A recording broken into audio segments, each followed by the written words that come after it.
In today's video, I show you two things. One is this 3D printed Type J starship from Second Dynasty, as well as my thoughts and review of Traveler the RPG. But before we get into today's video, just want to share with you what the GGGGs are for this month.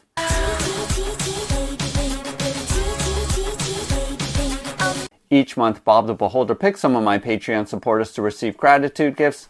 And for this month of May of 2024, we have a pledge for the Hero Stand Display Plinth Kickstarter. We have a pledge for the upcoming DecoQuest City 8 Kickstarter. We have $100 going towards a crowdfunder campaign, which my Patreon supporters voted upon, which is the District 12 Kickstarter. And we also have two pledges for the current Second Dynasty Starship 6 Soul Survivor Kickstarter. If you haven't seen that video, go ahead and check it out here. But that's this spaceship that is shown right here. That Kickstarter is going to be rapidly ending in a couple of days by the time I post this video. So make sure to check out that video if you want to get in on that. But the pledge is an all-in digital pledge, and then secondly, an all-in digital pledge, as well as a printed Erebus ship. Go ahead and use the link below to go to my Patreon page where you can find out more information on how you can get in on that. And Bob is going to be making his picks this upcoming Sunday, June the 2nd. Go ahead and use the timestamps below if you want to skip ahead to my Traveler review, but wanted to start off just by showcasing this ship, this Type J, which has been part of the Traveler campaign, and I have also this ship's boat that my adventurers have been using for quite a while, and then obviously this new ship from the current campaign that's happening with Starship 6. What isn't pictured here is my largest ship to date that I've ever printed, and that is the Cerberus. And go ahead and check out that video here if you're interested in that, as you're going to be receiving a lot more details there on how I put together the ship and painted it. There isn't a painting tutorial per se with this, but I will be showing my painting techniques for this ship while I'm doing my Traveler campaign and sort of rambling on about that. But like all of Second Dynasty ships, super impressed with how tight all of the STL files are for the ship. They all fit together super nicely, super well. And as always, I do actually glue the major portions of the ship together after I print them out. And these pieces come off where you have this engine component right up here. And then this whole piece lifts off. And I actually glued all of these pieces together. And you can choose to not do that, but it just makes it easier to lift this whole piece off to be able to access the internals of the ship. And this is where I think all of the details look so awesome. I decided to go a different theme color than some of my other ships where the internals are actually gray, but this time wanted to try for a more of a beige and a white color interior. And I think it turned out relatively well. So this is a lot of playable space. And a quick note, the Type J is different from the Type S ship. And the Type J is more for mining and has a lot of these areas for gathering ore or whatever that you're mining. And you do have these external bay doors that open up that is different from the Type S scout ship. But thought that was more thematic because of my adventures for Traveler. They were more safari people and wanting to house animals in these various things. So this ship actually fits the narrative of our campaign. I do print all of my ships at 115% bigger because I scaled it for 32mm rather than what comes stock at 28mm. So the ships that you're seeing here are going to be slightly larger than what you're going to find as stock, but it's relatively easy to either scale up or down according to your needs. And I also printed out the Second Dynasty miniatures, also at 115%, because again, I like the larger scale for my miniatures. All of Second Dynasty's Traveler ships are so awesome, and even the ones that aren't specific to Traveler, like this ship as well as the Cerberus, I've integrated them into my campaign, and they've worked out super well. And all of my players think printing out these 3D ships is super, super cool. Of course, you can use the 2D maps with all of Traveler's modules, and actually comes in the rule book. But having the physical ship is super immersive for my players. So I just love printing these things out, and Second Dynasty is the place to go if you want to print out some of the Traveler ships. Now, they don't have all of the options available, which would be crazy if they did, but the ones that they do have are the most common ones. The Beowulf also is available, which at some point maybe I will print out, but I have a lot of ships already that I currently can use, not only for Traveler, but also for any sci-fi game like 5 Parsecs from Home, Stargrave, or like I mentioned for the video for this, any Aliens game, including the Aliens RPG. Second Dynasty does sell all of their STL files in their My Mini Factory, piecemeal if you do want to get each one of the ships separately, or if you wanted to get some of the upgrades that are also sold separately. But every once in a while, they will have Kickstarters like this one, where you can opt in for a bundle package for some of their previous models. I think for this one, they have an all-in for everything that they've ever produced, which, you know, is over $1,000. But if you wanted everything, these STL files, even though they're a little bit on the pricier side, I definitely think they are worth it because the quality is just so good and so detailed. And pinning them up actually doesn't take a long time if you use some of my techniques that you see in tutorials. I don't use an airbrush or anything like that. I just use a regular brush, and just dry brushing over a darker spray primer works super well and is really, really fast.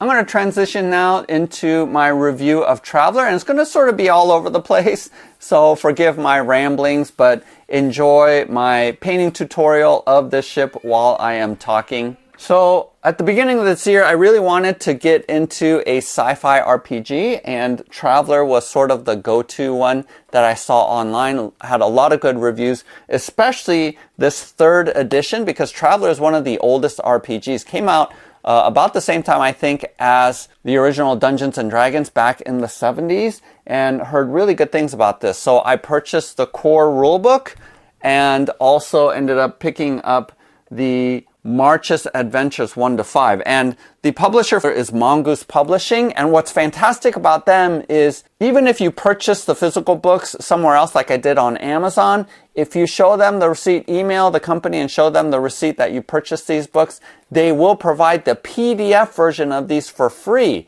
which is awesome because I can then print out specific things that I want from the books using the PDF, or having an electronic version allows me to be able to project it onto my Dungeon Master screen for my players to see. If you haven't seen that video, go ahead and check that out here. But Mongoose Publishing is awesome in providing that PDF. I'm so thankful that I can have both versions without needing to pay for both versions. We've been playing for the last couple of months. I am the Game Master, but in retrospect, maybe I shouldn't have been the Game Master, because one of the things that I'm going to tell you right off the bat is that our game group really did enjoy playing Traveler, but we are wrapping up our campaign after maybe 3 months of playing on a somewhat weekly basis. And we worked through 4 full modules of Traveler, which again, I think my players had an awesome and fun time doing it.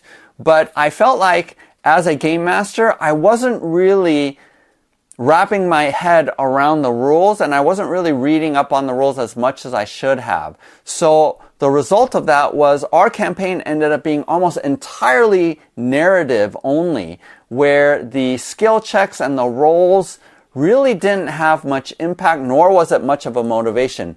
And again, I don't think that's a fault of the system. I think that's a fault of me as a game master not being familiar enough with the rules to have the right kind of roll checks at the moments that they needed. So instead, the roll checks just sort of seemed, just a side thing. Because there was 4 players, at any given moment when they made a group check, they would always pass the test. And that made it so that even the incentive of wanting to upskill any of your skills, it wasn't quite as strong of an incentive to do that, because overall they were able to pass most of the tests. And even the ones that they weren't able to pass, as significant as it might have been in terms of changing the story, they were still able to mitigate that with the decisions that they were making through role-playing. So all of that to say, at the end of the day, you really need a game master that has the time and energy to really learn the system, because it is very detailed and it is very crunchy. The analogy that I give is the difference between Car Wars, the original back in the 70s, and Car Wars 6th edition now, which is super simplified. The original Car Wars really was a driving simulation, whereas the streamlined rules of today make it more of a miniature combat skirmish game.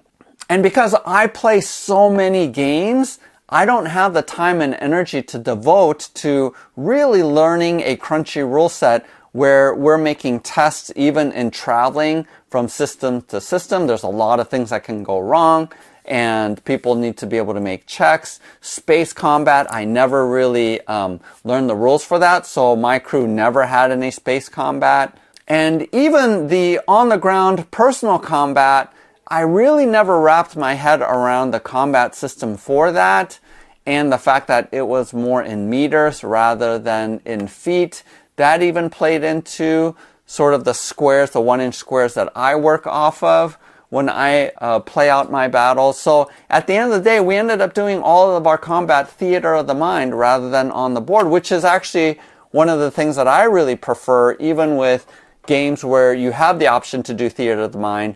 I actually like to have the grid because I am a tabletop war gamer. I like the tactical nature of having miniatures, having a grid system with our combat. But because I didn't know the intricacies of the rules as a game master, we just did theater of the mind. And as a narrative campaign, that worked out fine. And definitely with Traveler, a lot of it is theater of the mind. But you know, I'm a person that prints out these 3D ships. I want to be able to use these ships in my campaigns where people are moving their miniatures around and where there's tactics involved.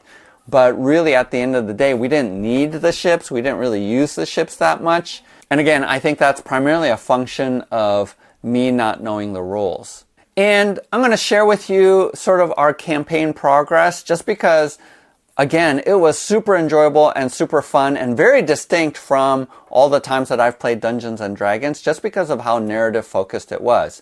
So we started off with the free module Death Station, which is available online and you can download for free. And that was our first mission. And again, there aren't going to be any spoilers, but that was an awesome way for my players and myself to get into the game, because that scenario is super, super cool. And it ended up setting things up for the rest of the campaign because we kept returning back to some of the events that happened. And I will say, even though I didn't know the rules that well, I made up for it by integrating and modifying on the fly a lot of the modules, the published modules that came from Mongoose Publishing, so that I was integrating a whole story even though they weren't naturally tied to one another.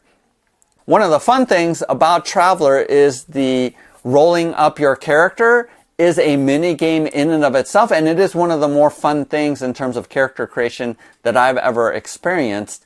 And it is super fun to be able to generate your characters. Complicated process, and I do want to highlight Seth Sarkowski's YouTube channel. He was my primary place of getting more information about how to play, the rules. He has a whole series that outlines the rules. So he was a fantastic resource. So make sure you check out his channel and give him some love, because he is sort of the YouTube channel for Traveler. But one of the mistakes I think that I made was in character generation, one of the characters actually had the noble background and therefore had money and funds from the outset.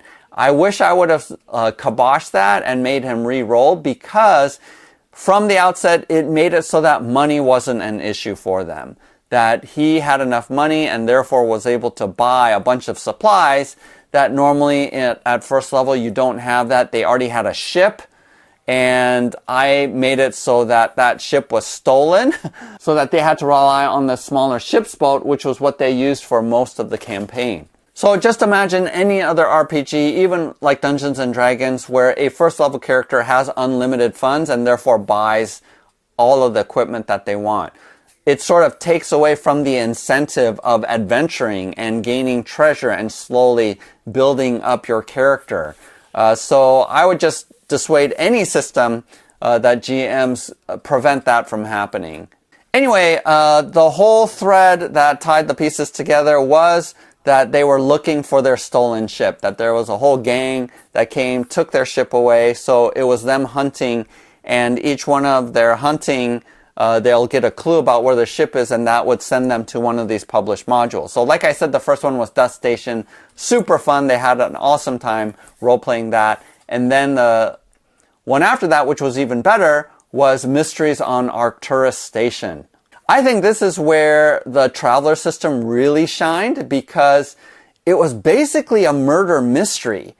And I can't imagine running a murder mystery using like a D&D system because you only have that one charisma roll for all of your social situations. Whereas in Traveler, you have social rolls, but they're broken down to specific abilities.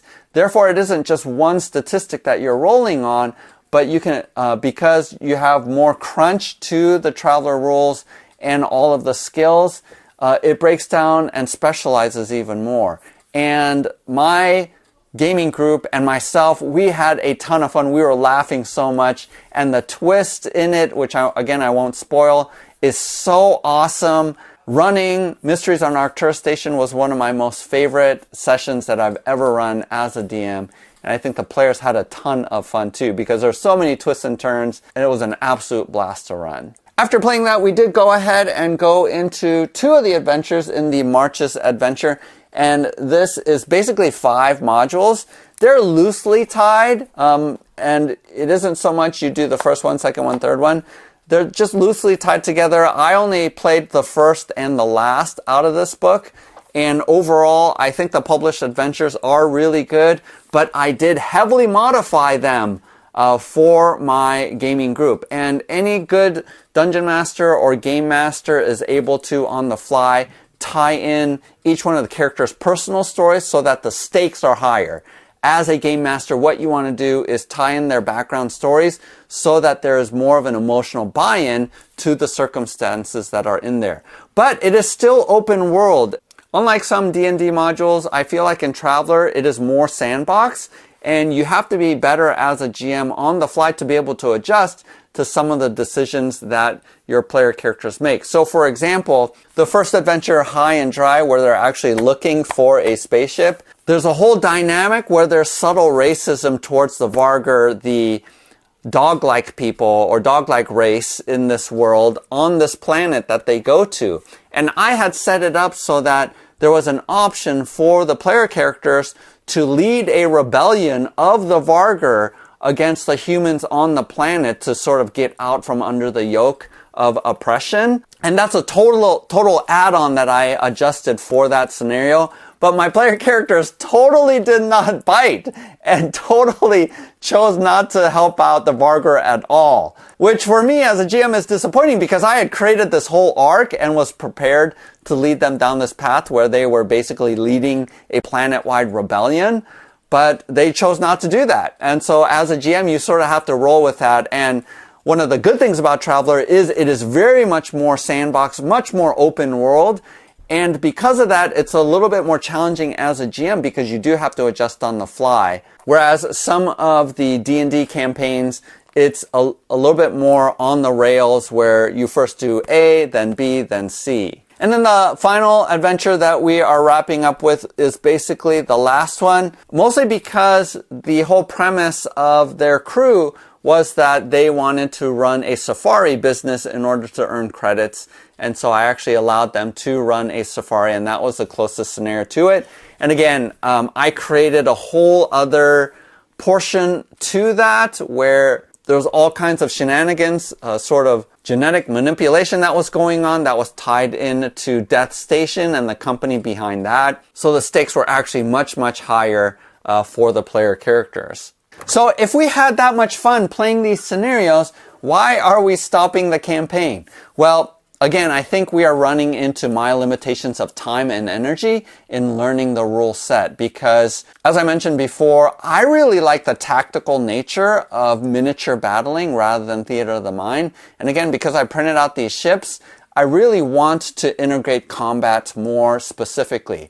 And also the fact that the player characters, one, weren't rolling a lot because I didn't quite know where to make skill checks for the players, and the fact that they had as much money as they wanted or needed made it so that progression wasn't the motivator like it normally is in almost any other RPG. Now again, I should have mitigated that just by saying no, roll differently than being a noble, but it just made it so that there wasn't as much incentive to improve your skills.